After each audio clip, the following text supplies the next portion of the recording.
What's going on, guys? Simon Pepper here. Want to know how to use Tracer? Then you came to the right place.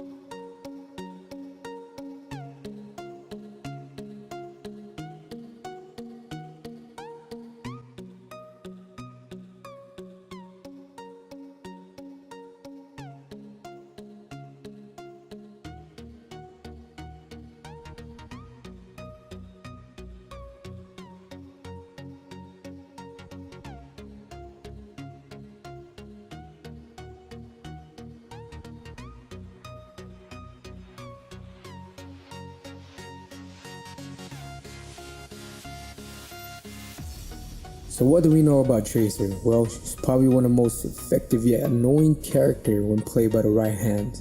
And I'm telling you, they're probably having the time of their life annoying the crap out of us. I for myself did. Anyways, enough of that crap and let's get to the basics. Tracer's pistols can pack quite a punch when aimed right. I know you're probably saying it's obviously not easy to aim a Tracer, which is true because I had my struggles in the beginning. But here's a few things I did to get through with her and should work for you. First of all, finding the perfect sensitivity for you. Whether you have a thumbstick extender such as Control Freaks or nothing, having to find the right sensitivity will assist you tremendously. If you notice, there's two options, horizontal and vertical sensitivity. Very self-explanatory as to what their specifics are, so I'm not gonna go in details for that. Keep note that always keep your horizontal higher than your vertical, maybe by 5 to 10 increments. These settings shown on the screen is what works for me and don't recommend to anyone. Just go into practice range and tamper with the settings and see what works for you. Before you think it's not working out for you, just give it some time to adapt because your muscle memory is already used to the settings you had before. Once you got the right settings for you, let's move on to maneuvering. If you were never an FPS player from the very beginning, and maybe you just started out, maneuvering may take a while to work on. A lot of long-term FPS players knows what strafing or sidestepping is the major key to outgun your enemy. Sidestepping forces your enemy to realign your aim, but of course you would have to as well. And that is why finding your sensitivity will help you a lot. So how do you sidestep and align your aim at the same time? Well, here it is. If you sidestep to the right, move your aim stick to the opposite direction, which is obviously left, and vice versa. Just to clear things up, these fundamentals works for PC as well. Go back into practice range and practice on a non-moving robot. After you get a little hang of the works, start moving towards a moving robot. Now, while you're working on your maneuvers, try and work on headshots. If you feel you got your aiming down, let's go to utilizing her abilities.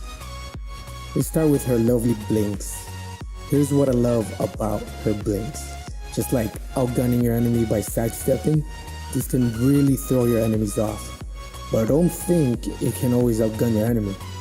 Maybe you can get away with it on someone who has a decent aim or less, but if you're dealing with a versatile player, he can very well take you down after blinking.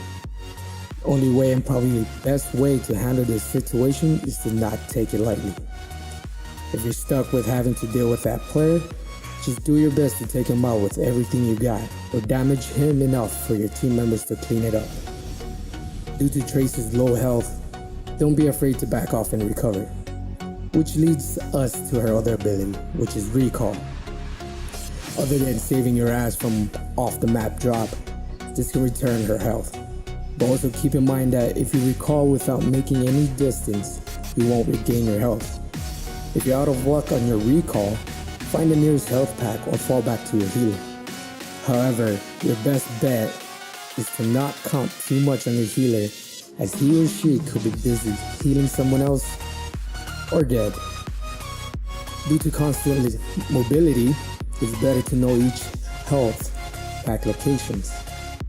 If you don't know the location, take the time to go into custom game and choose a map that you're not familiar with and scout the areas. Most health packs are found in a building or a confined area. Once you got that down, let's move on to your ultimate, which is the pulse bomb. I know it seems like her ultimate doesn't do much, but if anyone gets stuck by it or is above its blast radius, you can take them out with one blow. However, one blow would never work against a full health tank, so don't bother hoping it will. What I love about this ultimate is if you can get stuck on an enemy, there's a chance that he or she can cause a collateral to the rest of his or her teammate by falling back to them. That pretty much covers it, and if this helped out a bit, please share and let's get about 10 likes. And be sure to subscribe to get more character tips and tricks, because this is Time Pepper. Stay spicy, people. I got him. I got Bastion. Thanks. Buddy, I can't see Just you. revive Bastion.